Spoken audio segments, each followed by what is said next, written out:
Thank you very much. And my thanks also to you and your colleagues for organising this evening. I frankly find Brexit at this point, just the whole process so depressing that it's very easy to want to just not read the newspapers and switch off from all of it, but it's very good to have occasions when we actually can engage with this and maintain some momentum behind it. So thank you very much to you and your colleagues for organising this. I've been working on various aspects of health and health policy and Europe all of my career.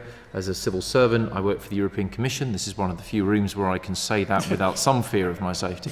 But most recently at Oxford.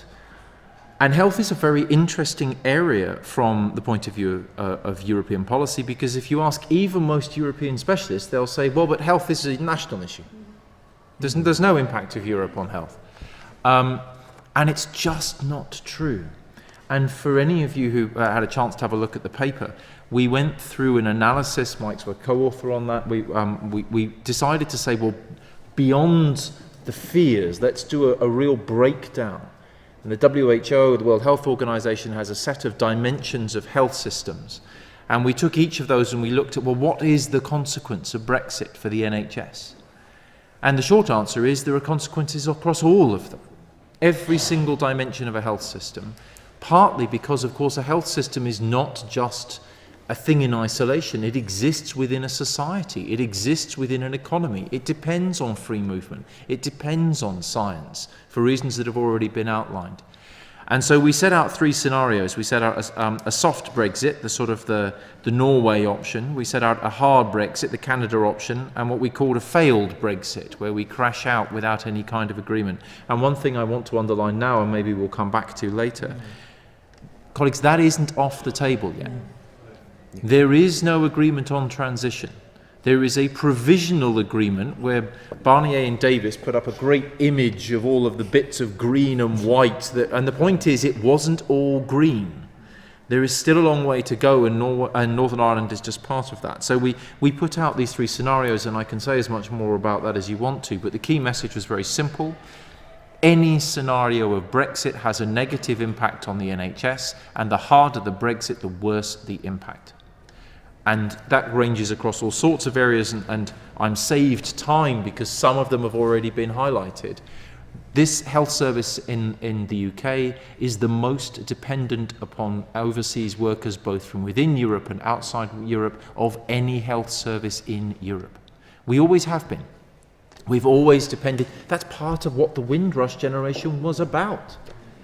Was bringing people in to help staff the NHS. And we've been relying on European migrants to do that as well. And they've been bringing in enormous skills and expertise, as the gentleman from the diagnostic equipment area already described. We've been talking about rare diseases, where you need to be able to bring together expertise from across Europe. It's not just people. About the ability to develop new products and new therapies, which Mike has already alluded to in terms of the scientific development. But I want to so I don't want to say more about that other than to underline that this is about impacts on the NHS as well. But most of all, beyond any of those technical impacts are the broader social and economic impacts, because the main threat that we identified to the NHS was the threat to our ability to pay for it. Our ability to have a universally accessible health service is dependent on the ability of our economy to generate the wealth that funds that. And I would emphasize this point, the willingness of our society to continue to act in solidarity across everyone across our country.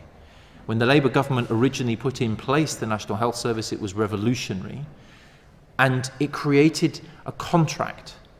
And I think part of what the issue was that underlay the Brexit vote was a feeling by some communities that that fundamental social contract had been broken, and that we didn't have the level of solidarity and collective commitment to the things that we should all be able to benefit from that they thought they'd been promised. Now, that's nothing to do with the European Union.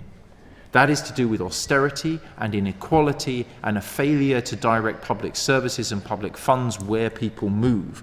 And that's not the European Union's fault. But it is a problem that we have to address if we are going to turn around the reactions that brought into place the Brexit vote in the first place.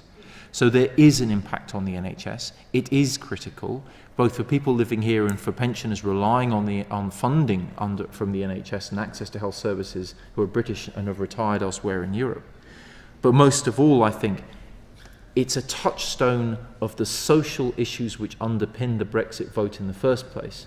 And I think as we go forward, part of how we address and regain the confidence of the country around those issues is to address the underlying social inequalities that led to that degree of dissatisfaction in the first place. And I hope that that's part of what we can discuss and come to later this evening.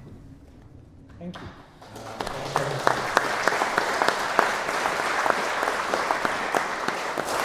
So in the spirit of asking kind of devilish advocate questions, you've mentioned as one of your primers that this country trains fewer, or relies more, I should say, on staff coming from other countries more than other EU member states do. So that logically suggests that in the short term there's obviously going to be a shortage that will ironically perhaps needs to be filled by people coming from outside the EU. But is that something that is that is irredeemable, as it were? Can this not change in the medium to long term? Is it not better, would be the question people will pose, for this to change longer term? The two things don't contradict each other. So yes, of course it would be better for this country to train enough doctors and nurses and to pay its public service workers enough that people want to choose careers in public service. Because the fundamental, this isn't just about consultants and senior and highly educated medics. Think about social workers. Part of this comes down to the willingness of people, of the country, to pay people enough that they want to choose careers in these areas. And of course it would be better if we trained enough people and we paid them enough. But it isn't just about money and staff. It's about the skills. It's about the mobility. The gentleman has already given the example of the diagnostic science. We gain from having people coming from elsewhere in Europe. Europe is collectively the continent and the place in the world which has the highest commitment to universal access to healthcare anywhere in the world and at any time in human history. And we gain enormously from pooling the expertise that mobility of people across that space gives to us. So yes, of course we should train more people, but that's not an answer to the challenges that Brexit throws up in that area. Okay, perfect. I've got plenty more, but I would defer to others. Any comments or questions in the area of health specifically that people in the audience wish to engage in? Surely there must be one. Yeah, and we'll start here and then move here. You might be aware of this more than I know myself, so I'm not an expert. The mobility of people from outside the EU coming to work for the NHS.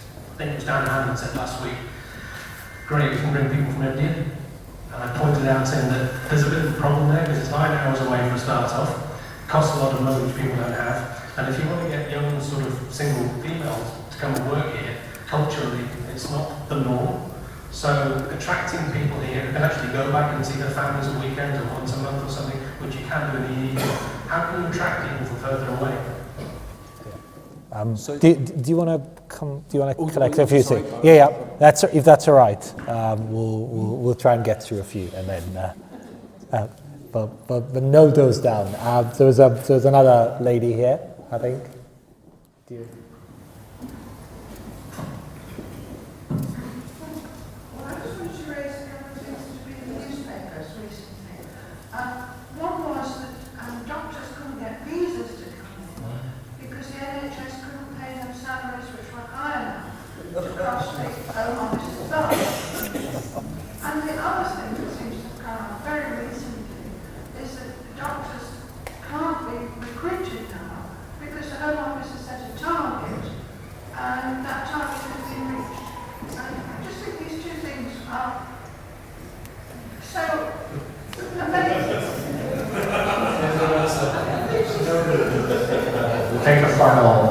As a sentence to add on to that, the target has been reached within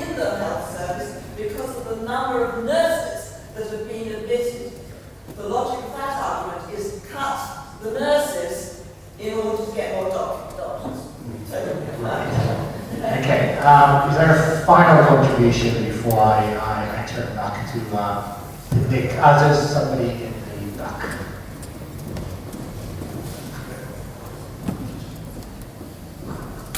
How is leaving Euratom going to affect chemotherapy options for cancer patients?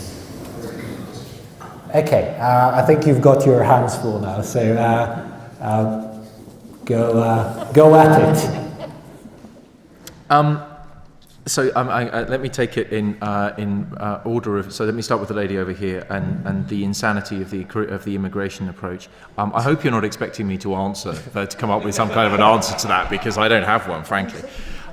What I will do is, in my declaration of interests or introduction for the event, one of the things that I've been doing is advising the Health Select Committee. And in the evidence for the Health Select Committee's Brexit inquiries, they thought there would only be one, there won't, was made the point that at the moment we seem to define the value of people coming to the country by how much they're paid. And that cannot be right, because it means that all your public sector workers, who are almost universally worse paid than on average their private sector counterparts, are of less value to our society and our economy.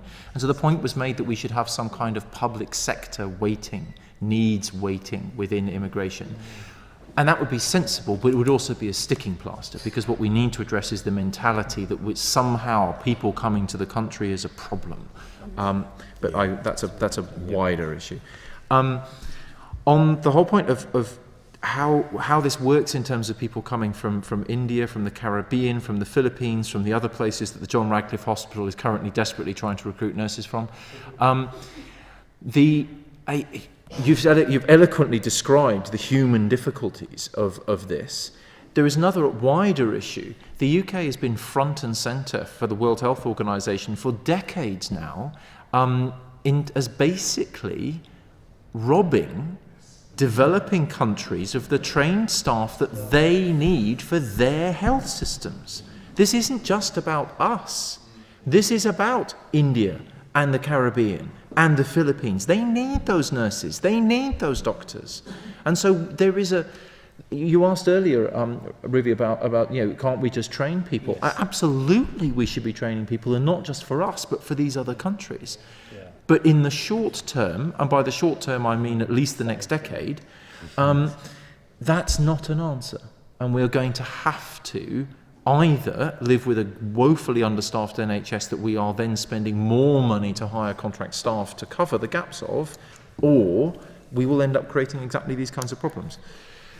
Euratom is the lady who asked the very good Euratom question. That question is so good that not only do I not know the answer to it, but the government doesn't either. Because this has come up in the context of the Health Select Committee, and we asked exactly this question, and I think now 3 select committees have asked this in different ways and been given subtly different answers. And my colleague who's been advising is a law professor, and we've tried to understand the government's answers on exactly what they think is going to happen with Euratom after we leave, and we still don't have a clear answer on that question. But we had evidence from a specialist in this who was talking through, and if you're interested, please have a look at her evidence. It's available on the Health Select Committee website.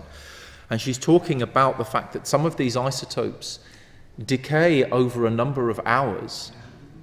So it's not even just the legal, can we do this, safeguards, membership, all these radioisotopes come from sources outside the UK. It's not even all of that.